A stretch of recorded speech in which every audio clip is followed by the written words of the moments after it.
invite the speaker, but before that, let me just briefly introduce Dr. Milan Hejtmanek. Am I correct? Hejtmanek. Dr. Hejtmanek is now teaching at the Seoul National University. He is Associate Professor of History in the Department of Korean History, the Seoul National University. And he got his PhD at Harvard and held many positions, faculty positions at the University of California, Berkeley, Harvard, and UPenn, and Songyungan. His main topic of research is Kwagwajedo, state examination of the Chosun dynasty. But today he will talk about Chosun Wangjo Sillok. And I hope he will introduce the new book he's now writing on after his speech. Please welcome Dr. Hejtmanek.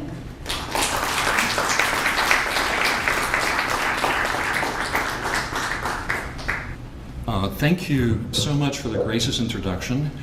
And President Lee's succinct, elegant summary of the importance of the Sillok is so good, I feel I have nothing left to say. So I'll fill an empty 50 minutes, I hope. But it will be a pleasurable 50 minutes for me, because if I wax personal for a bit at the outset, I've been, let's just say the Sillok's been my companion for 35 years. It was my first love in Korean history as a first-year graduate student at Harvard, studying third-year Korean by myself with, at the time, the most famous Korean historian in America, Edward Wagner. And I said, Professor Wagner, I've heard of this thing called the Sillok. And he groaned and said, well, okay.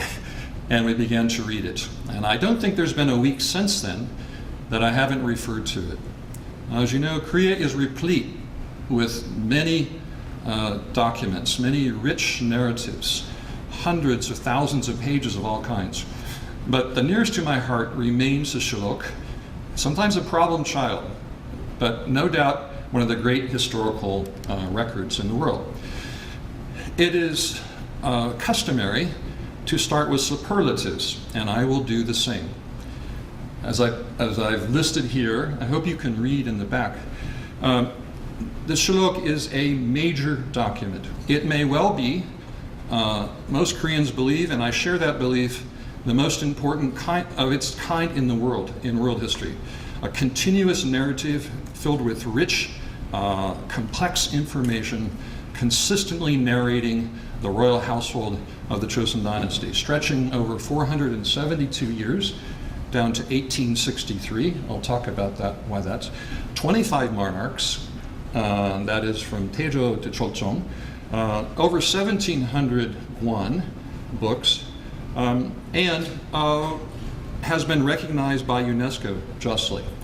As I note here, it has had an extraordinary past as a secret text. It is now part of the world. I can use my cell phone to read the Sillok anytime, day or night in the world now. That is an amazing fact. And it hints at what I will claim, and there may be disagreement, but I hope not too much, that among all the possible cultural productions of the Korean people, and there are many, one thinks of the 80,000 woodblock prints kept at Haeunseong, I would argue the Sillok is the single most important object. It is not well known, unfortunately, outside Korea. It deserves to be better known, and I hope my talk, at least in some way, can hint at why I believe the Sillok is very important. As I say, it's not a museum piece. It's a daily companion to every historian of before the 20th century history, and certainly any serious 20th century historian as well should and must refer to it as well. It's that important. Now, what is the Chosun Wangjo Sillok? It covers reign of 25 monarchs, and it's organized by the kings, subdivided into the year of the reign, sometimes only 8 months, sometimes many decades, the month and the day. Each day comprises a set of records, separate, 1 to 8. The subject matter, as President Lee mentioned, covers almost everything in the kingdom. Centered around the king was the focus of a wide variety of information coming from all over the realm, and as a result, particularly in the early part of the dynasty, it's replete with a fascinating range, basically everything, especially astronomy. Korean astronomy in the 15th century was very developed, and it's one of the reasons for making the Shillok better known is its use in historical astronomy, but also botany. I know we have some famous biologists in the audience. Foreign affairs, philosophy. Some of the great philosophical debates in East Asia can be found marked in the Shillok. Yoon Hugh standing in front of the king in the 1660s and saying, Jushi was just a man among men. It was a Martin Luther moment, actually, and it's right there in the Shillok. Religion, fashion, music, I'll talk about music later, social relations, it's all there. The language of the Shillok is often said to be Chinese characters. I will demur a bit and hold forth my view and say that rather than calling Hanmun Chinese characters, I would say it was the common East Asian language. Just, I would argue, as mathematicians all use numbers derived from Arabic traditions and India, ancient India, but we don't consider Arab numbers to be Arab numbers. We consider it to be numbers. So too, I would argue that Hanmun was the common language. I don't think it should be nationalized sometime in the way it is. The production was extremely elaborate and careful. This was not a haphazard collection of anecdotes slapped together for partisan political interests at the behest of one monarch or another. It was a carefully orchestrated process that took many years and occupied tens of thousands, or at least many thousands, and probably over 10,000 of the best minds for 5 centuries. Essentially, after the king died, an elaborate process began in which a Shillok office was set up and a collected set of, do I have a pointer here? Yes, these so-called sacho, historical drafts, were assembled. This was another remarkable feature of Korea that I doubt that China had, and I'm not sure any other country had as well, which is every conversation that a king had with his officials, and occasionally you had powerful quasi-queens, queen-like figures.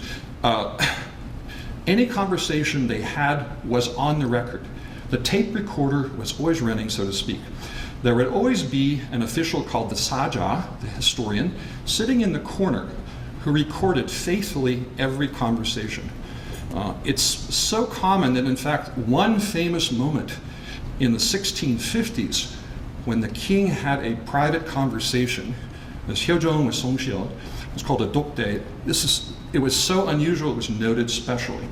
So these historical drafts were assembled, they were kept, filed, and when the king died, they were put together with a wide variety of other information, palace memorials, reports from the provinces, and woven together in a coherent manner, coherent narrative. The Shillok, in that sense, is not a primary source, it's a digest. It's a digest done many years after the fact. And it faithfully reflects in balance and in placement as best the historians could do. But in very long reigns, that could be many decades. And so it was a daunting task requiring 4, 5, 6 years, sometimes longer, to create this record of the past.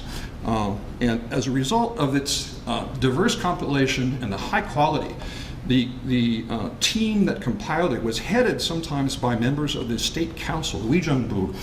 So at the highest level of experience, attainment, literary skill, the Shillok was created. And so the exquisite care, the central importance, and the scrupulous attention paid to the Shillok give it an outstanding quality. Preservation. Given the importance of the Shillok and how meticulous it was compiled, it became important to preserve it. It became, in fact, the most precious production of the Korean state. More important, one could argue, than the family jewels, the national crown, and so forth.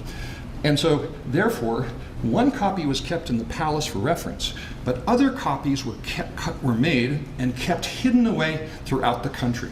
The palace could burn down. Various members of the royal family die, but the Sillok must be preserved. It was the essence of the public memory. And therefore, from 1444 on, the Korean government built these secret archives around the country. And this proved incredibly valuable in 1592, during the Imjin invasions.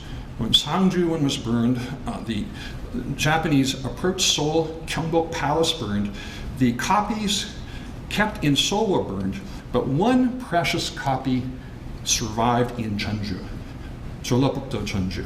One copy. Our entire 2 centuries of the early Chosun survived in the form of one copy. Thank goodness, because it's an incredibly rich and valuable source, and it includes some of the most important and memorable events in world history. I would say the invention of Hangul among them. So this system, I have to marvel at, and I encourage those of you who haven't traveled in the provinces to visit Jeonju, but especially to visit another one, Odaesan. If you haven't been to Odaesan, I urge you to go. It's a beautiful place to visit. This is a reconstruction. Unfortunately, the original was destroyed. It's a reconstruction. Odaesan in Gangwon province is a marvelous place to visit. It has the best vegetarian food in the world, I think. By that I mean, they have the restaurants there uniquely in Korea have competition of 30 kinds, 30 kinds of vegetarian food picked by grandmothers from the mountainsides. It's really delightful. There are 2 famous Buddhist temples there. It has, my biologist friends tell me, it has the greatest biodiversity of any place in the Korean peninsula. So Odaesan has many delightful, it was well picked by the Korean government. In fact, the copy kept here was safe until, as I will tell you later, in 1923, it was destroyed after the Japanese took it back to Tokyo, and it disappeared at Tokyo University during the 1923 Kanto earthquake. So what a tragedy. It survived hundreds of years in this remote area, and it is pretty remote. You have to hike a couple of miles even off the road to get to it now. So the historical role of the Sillok, given the elaborate praise I've paid to it and the obvious esteem I have for it, the historical role was surprisingly small. This is a paradox that I find fascinating. It had 2 major functions. It was a reference. It was the institutional memory of Korea. So in the 17th century, if they wanted to know how to handle certain awkward ritual situations for funeral purposes, they could refer back to the Sillok. But even more important, its central importance lay in its use against abuse of power. The most important thing about the Sillok was that it existed and the king knew it existed. The king could not forget that somewhere all the time was being written down his record, and most interesting of all, the king could never read the royal record. The king was forbidden by tradition, and after 1498, this very famous moment in Korean history, the Muosaha, the historian's purge, was enshrined and almost in customary law. The king could not read the draft histories, he could not listen to the tape recorder, and he could not know what was said about his predecessors. But the king knew that he was being judged day by day for his strengths and weaknesses, his lapses and his moral successes. And so this was a tremendous means for the bureaucracy to curb potential abuses of power.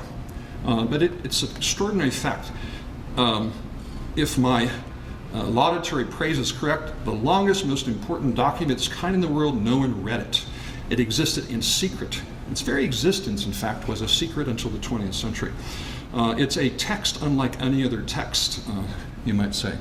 So this function, the moral function, but thank God the precedence was there, and so it was important, and certain high officials could read it. But no one sat around browsing So as a result, much of Korean history of the Chosun dynasty, in fact, was hidden until, as I'll talk about in a minute, the 1960s. As a result, and it's an interesting theme, the early understanding of Korea by Western travelers, most famous, Isabel Bird Bishop, Korea and Her Neighbors. A great book, I still use it, I assign to my students. It may be the single best book ever written by an outsider about Korea. But there are two sides to this book, and I would urge you to be careful when you read it.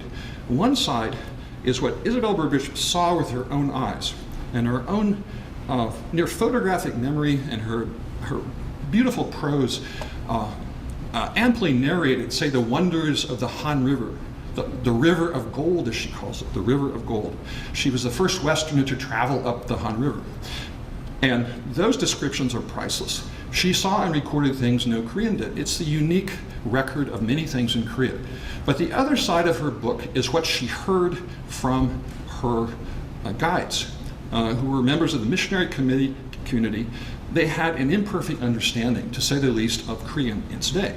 This is why Isabel Bird Bishop says, in Seoul there are no libraries. You will find this, in Seoul there are no libraries. And that was the common belief, in fact, of most Westerners at the time. Accompanying the Orientalist, in a neutral sense, understanding of Korea, a kind of affection mixed with contempt. Affection mixed with contempt. That meant that Korea was, especially the Chosun dynasty, was reduced to a series of near caricatures that was demeaning to Koreans. And even the great early history, the first great history of Korea, Homer Holbert's in English, in which he, just checked today, he claims, I used Korean sources. The part in the Chosun dynasty is embarrassing to our eyes. It's published in 1905. It's absolutely useless now, except as an example of bad history, mostly because he did not have access to this document. And so the Sillok remained a hidden gem for many, many centuries. The Sillok is also a very complex document, as you'd expect. It dealt with power, it dealt with strong individuals, it dealt with diverse political viewpoints, and those generated stormy controversies that spilled over into the history. So there were many controversies. Two of the monarchs covered, in fact, were deposed in coup d'etats, Yeonsan-gun, Gwanghae-gun, and therefore, as tyrants, they were not deserving of the same historiographical treatment. Their reigns were covered by documents given the term diary rather than veritable record. And as a result, there are problems there. The period 1567 to 1592 had to be recreated from informal sources. The Japanese burned the drafts. That is, the standing king had not died. There was only one copy of the draft history. Those were all gone. And so this period presents unique problems. And from about 1592 on, later, there was sincere partisan strife that often was bloody in its political implications. And that strife meant that how to record the past became politicized. So as a result, there are variant versions of some parts of the Sillok. Just as today history and the public making of history is extremely controversial, so too then as well. And sometimes these variant versions of the Sillok came out decades after the original version. And so it's fascinating for historians. We have many possibilities, but it's not a simple narrative. And finally, and intriguingly, we can now find examples, particularly in, say, the 18th and 19th century, in which the Sillok is the official version, but there is an underlying reality we can grasp in other ways. Especially in the reign of King Jeongjo, the late 18th century, we now have his royal letters, Jeongjo Ochal, and we can tell from these letters that the king, who is as many of you know, King Jeongjo was a genius. He was with incredible energy. He wrote furiously. He had many accomplishments. He created Suan. But one thing he did was he wrote these letters directing how affairs of state would be handled and how they should be recorded differently. Also, the unusual circumstances of the death of his father, his grandfather killed his father in 1762, those had a complex interaction with the Sillok too. So in short, I do praise and I love the Sillok as a document, but it's not without its complexities, its pockets of uncertainty, its corners of ambiguity. And historians know this, allow for this, and it's part of the pleasure of using the Sillok, actually. Now, the real reason, though, to use the Sillok is because it contains information you cannot find anywhere else. And it's precious information, I would argue, as a historian, because many, as you know, many of our historical theories are based on the Greco-Roman Judeo-Christian tradition that created the European cultural matrix, and we understand the historical process through that. The Chosun Dynasty was completely outside this tradition. There was no influence at all. And so it's a vast, important record of a very different slice of the human condition that serves as a way to check our understanding of history generally against that in Europe. Among the examples I'll introduce now, Koreans were close observers of China. In fact, I would say in the long term, the best China watchers in the world have long been Koreans. And I make a case to my colleagues in America and Europe, if you want to study China, you must come to Korea and also learn Korean and look at the Chinese through Korean eyes. And I'll introduce an example, but the Sillok is replete with a deep, rich, powerful understanding of China that you can find nowhere else. There's all kinds of information about women that leaks out. The dynasty was centered around men, and there was definitely a solid patriarchal understanding of society. But the Sillok contains valuable information that is vital to understanding the world of women. You can find all kinds of insight into how people behaved, contemporary social practices, I'll talk about, and the world of culture, especially court music, became a part of the Sillok. So, I'm not sure you can read this, and especially those of you in the back, I apologize, I didn't put it in the original manuscript. But this is probably the most dramatic and remarkable account in the entire Sillok, at least the one I've come across. It is unknown in any Chinese source, and found only in one place.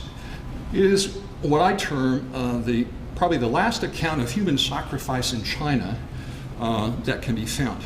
And it occurs in a especially dramatic fashion. What happened was the third ruler of the Ming Dynasty, the so-called Yongle, in Korean Yongnak Hwanje, emperor who had built the Forbidden City in Beijing. He'd moved the capital from Nanjing to Beijing. He had sent 6 fleets around the world, if you believe some scholars, at least to Africa, and had stolen power from his nephew, a very important, probably the most powerful man in the world at the time. When he died in 1424, it set in motion a series of events that impacted Korea. As a powerful emperor, he had thousands of women in his retinue, but his favors were long the Korean women, and he had demanded them as tribute from the Korean court, King Taejong. And the women sent were extremely highborn, including from the most important family of the 15th century, the Cheongju Han family. And a very famous member, Han Huak's younger sister and later older sister were sent. So that the Yongle emperor apparently had a Mongol mother, and he loved his women from Korea to a fault. Unfortunately, so that when he died in 1424, 30 women, some say 16, but the Sillok says 30 women were chosen to accompany him in death, sunjang. That is, they were executed and then probably cremated, and their bodies are in the Changling Ming tomb, actually, to this day. And so this is the only account we have of this. And we have it as an accident, as we see in the account. So on the day of their death, they were escorted to a palace courtyard and fed, led to a platform. Lamentations shook the building. On the platform were small tables, and each woman had to stand on one. A rope was hung from above and a noose placed around their neck. Subsequently, the tables were kicked away and all hung to death. Among their number was Lady Han, Han Shi, the older sister of Han Huak. Facing death, she cried out to her faithful attendant Kim Hook. Kim Hook had stayed with her so many years. She was, in effect, her mother.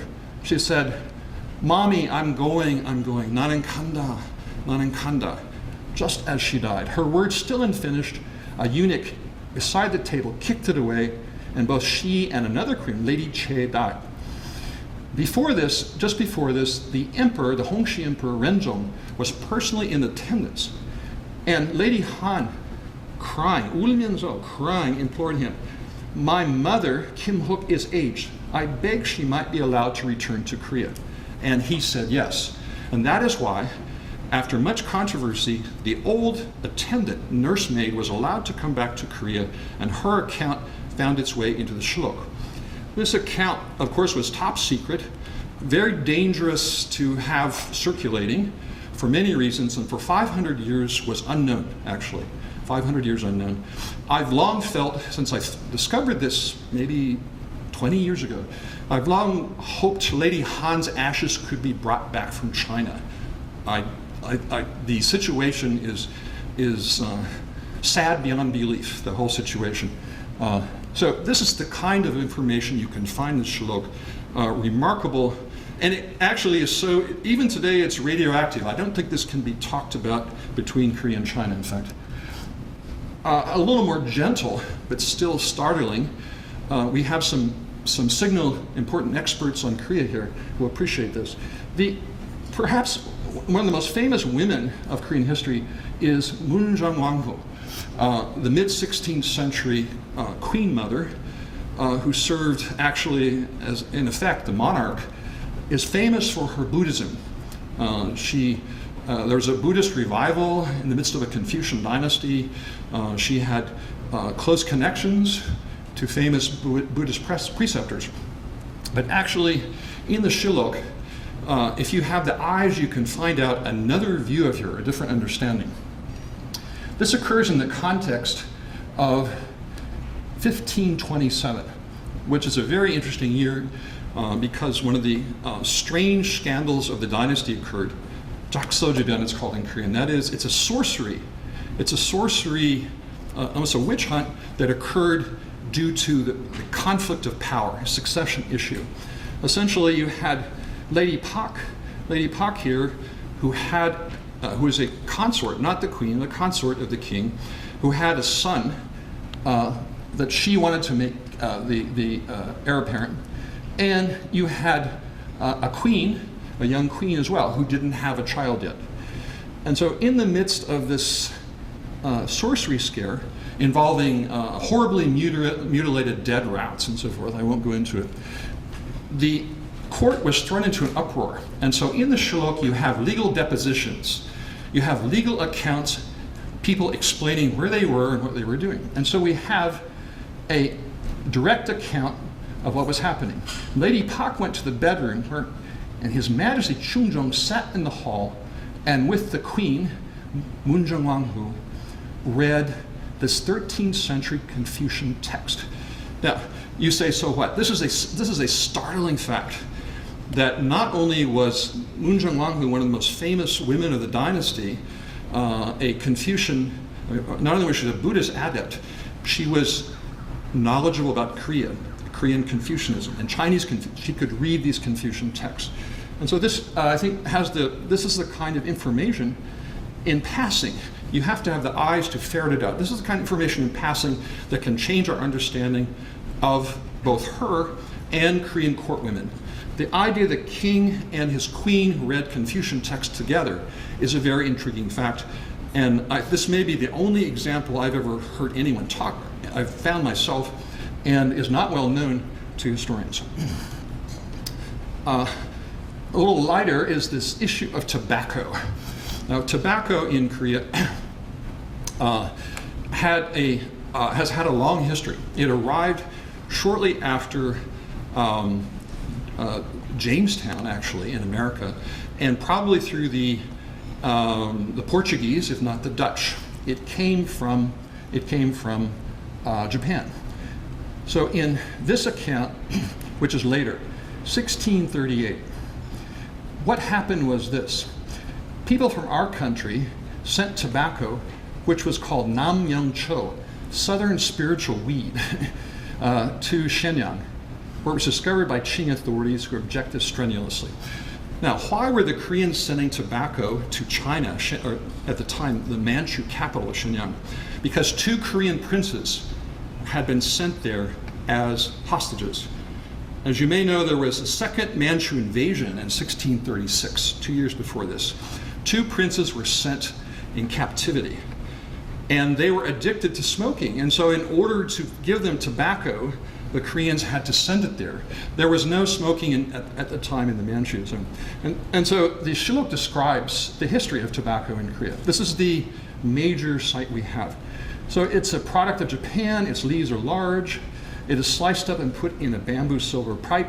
It is lit with fire and smoked. Its taste is bitter and spicy. It is said to treat phlegm and aid in digestion. Long use damages the liver and dims the eyesight. The plant first crossed the sea in 1616 to 1617. Those who used it were relatively few.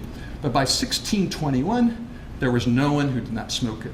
So within 5 years, tobacco smoking became near universal among the Yangban. Some called it smoked tea, others did smoke wine, and they traded its seed. Those who use it for a lengthy period know it is harmful without benefit. They wish to stop but cannot. Its slang term is yocho, sorcery weed. So the evils of tobacco smoking have been known since the 1620s. And Korea has a long tradition of smoking. You couldn't know this exactly. The Sillok is a repository of this and thousands of other pieces of fascinating social information. Now, I'm not an expert in early Korean music, but even I know that the Sejong Sillok Akbo, that is this section of the Sillok, contains musical scores. It's a remarkable fact. Not only is it a royal record, but the King Sejong, loved music so much that he included 312 songs. 312 songs. Moreover, according to experts, this method of notation was an advancement over anything the Chinese had used, because it not only indicated pitch, indicated duration. So as a result, it's possible in contemporary Korea, on YouTube, you can go to YouTube and listen to Sejong court music, Yongbyo Changa. Moreover, it was not only the very refined, some would say boring, aak, elegant music used in ceremonies and sacrifices, but also the shingok, the new kind of music that is more lively, playful, and reminiscent of Korean folk music. So that the Sillok is a surprising repository of music and hints at the importance of performance art and the kind of Hallyu, so to speak, in the 15th century. It's an amazing fact. Again, the Sillok never ceases to amaze. No, so that's something of the nature of the Sillok in the Chosun period and how it carried to the end of the 19th century. But in the 20th century, the Sillok has had a very, very strange history indeed. Because when the Japanese took over Korea through the annexation in 1910, they inherited, reluctantly, all the archives. And what to do with those became part of the so-called history project in Korea. This was a colonial project done with some foresight and care. And in Korean eyes, and I share that view, it was meant to be solicitous but demeaning to the Korean people in many ways. A good example is what the Japanese call Mansen-shi, Mansen-san. That is, the category of Korean history was collapsed into that of Manchu history. There was no such thing as Korean history. It became Manchu Korean history.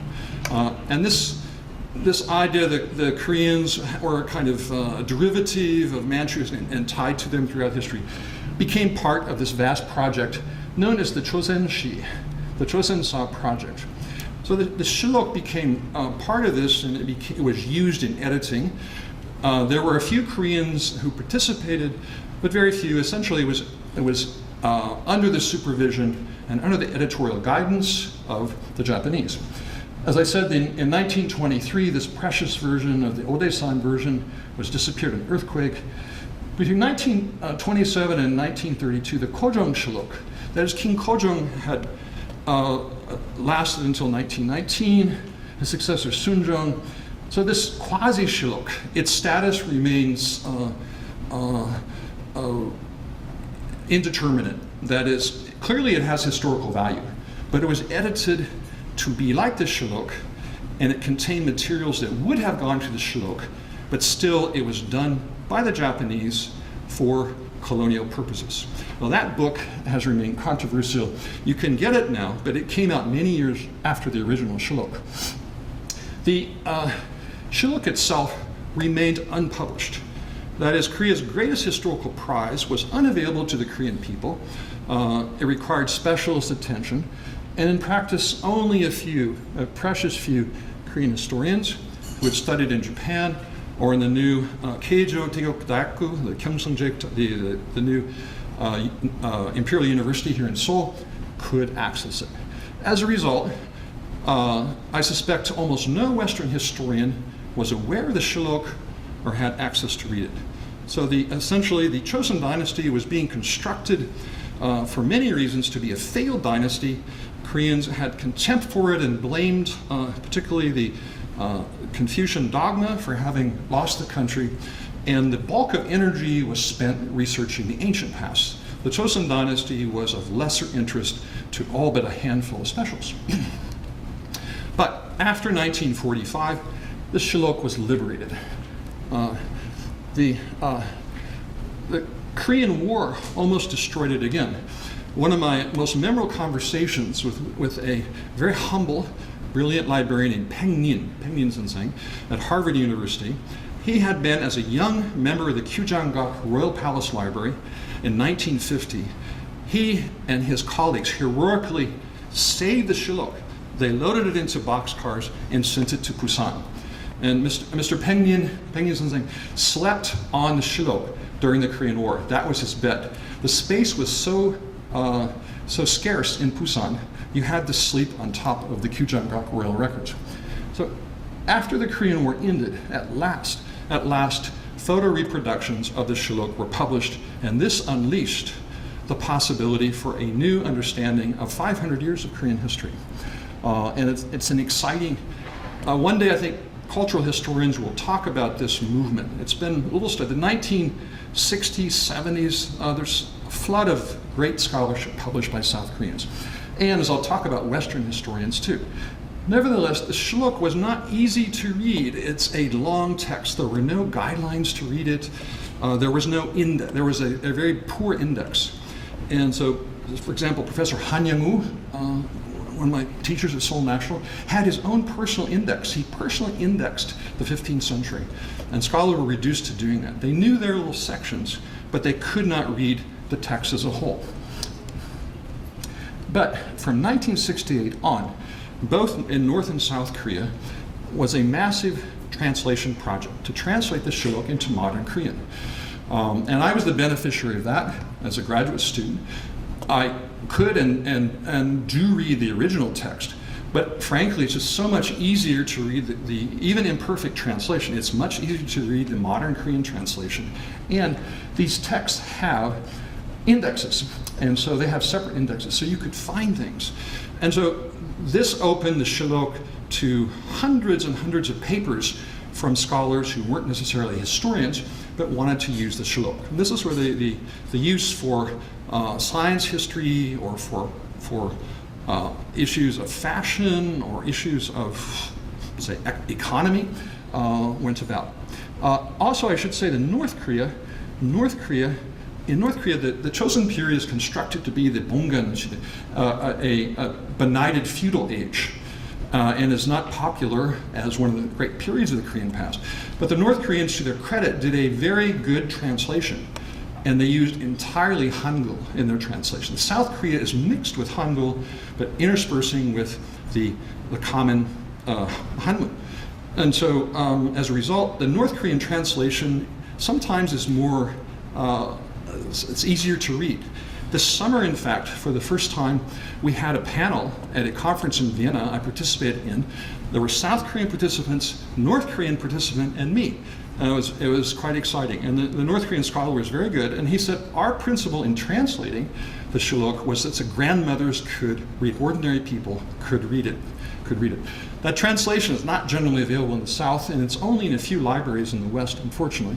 But it's useful if you ever need to do it. And so the translation was a remarkable feat. At the same time, it was done in pieces by different institutions. The quality is, shall we say, differs. The style differs, the terminology differs, and so the Kojon Banyokwan, I guess it is. Anyway, it's being redone. It's being redone again. There will be a second translation to modern Korean to correct for the mistakes. Now, at last, the Sillok, having been ignored or misunderstood or not even known until the 1950s, became known in North America and Europe from the 1960s on. I listed some of the early pioneers. Professor Valrabin here should be on this list. I apologize, one of our great luminaries from Europe. Edward Wagner at Harvard University, I believe, after research and thought, was probably the first Westerner ever to use the Sillok in historical research in his dissertation at Harvard. And it's to my everlasting honor that he taught me the Sillok, so I feel this special pride and privilege to be able to talk about it today. His work on the literati purges, Professor Ledyard, equally famous work on the origin of Hangul. James Pillay, luminary who studied the Taewangun, he used the Kojong Sillok. He used a North Korean version that had been published there before the South.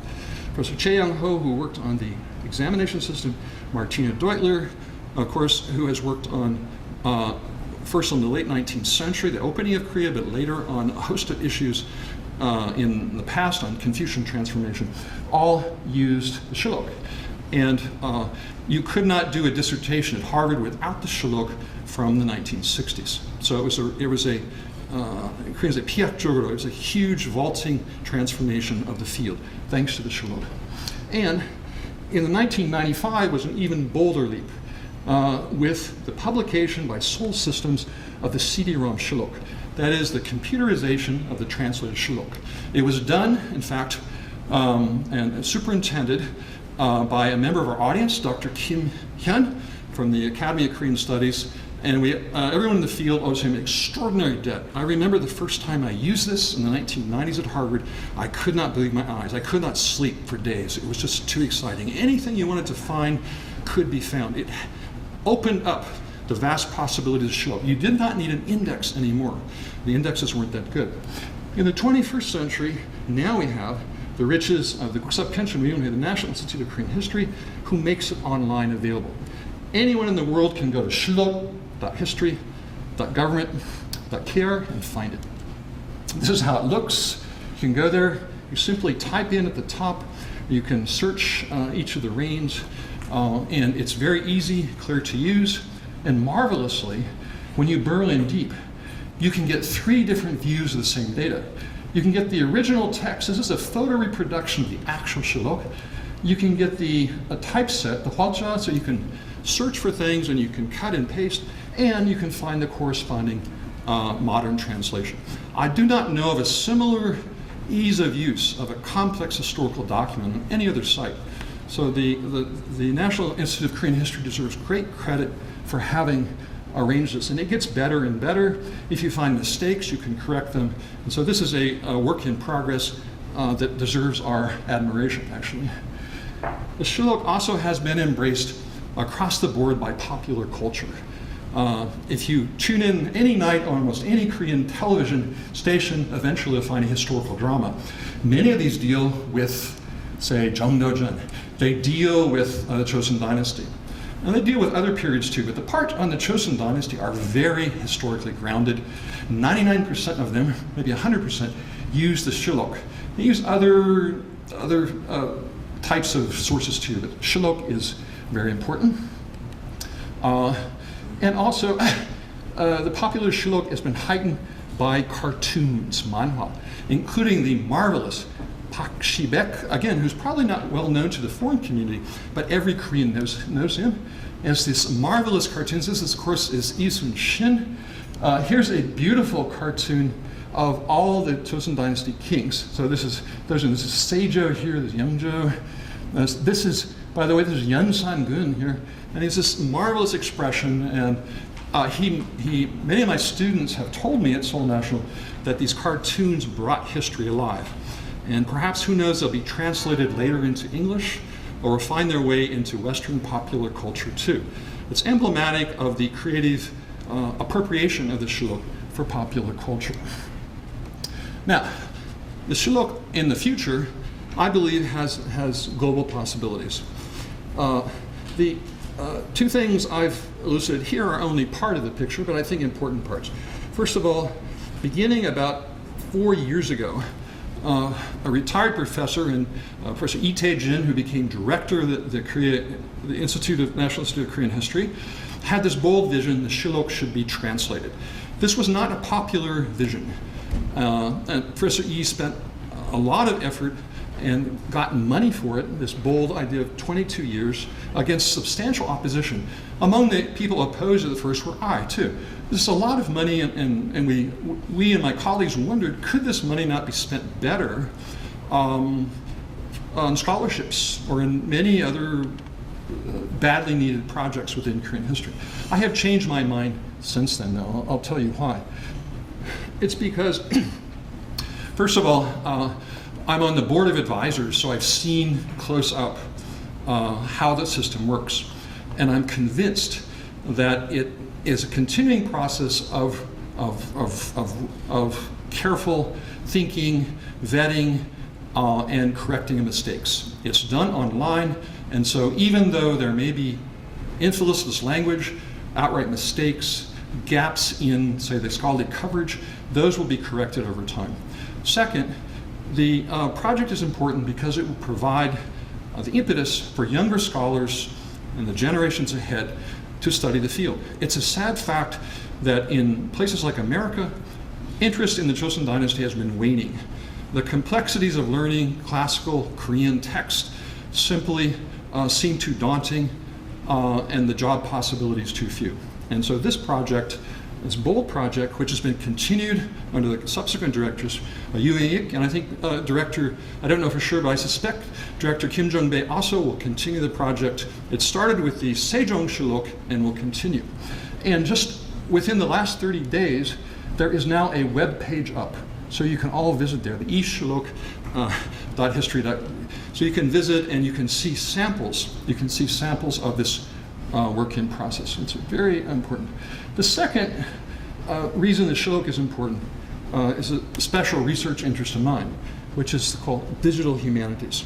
That is an appropriation of documents in the Korean past using new techniques and so-called statistical learning, machine learning, to find hidden structure, to find hidden connections that throw light on a variety of topics we could not otherwise see. It finds the needle in the haystack, so to speak. So I'm in the beginning a large project, multi-year project, in the Sillok with geographical directionality. That is, I'm trying to see how place names, mountain names, all kinds of directions are tied to government policy, national issues, and to see how the king understood the nation as intuited through big data. But it's not only me. The Sillok actually has the potential to become a centerpiece worldwide for the historiographical use of such data. It's large, it's complex, it's important. And that combination makes it a natural target for the kind of approaches now that are just becoming fashionable and used widely, of course, in the world of business, intelligence, but they have great promise, I think, for the world of Korean history. The Sillok will have a role to play there too, as well. So, in short, summing up, over the past 6 centuries, the Sillok has been transformed from a secret document, almost never read, reposing in distant mountain storage sites, to a vital document at the core of Korean attempts to find meaning and artistic flair in explorations of the past. In the future, the Sillok in English form and available to every person on the planet with an internet connection seem poised to chart a bold new course that will likely be as fascinating and unpredictable as its recent past has been. Thank you very much.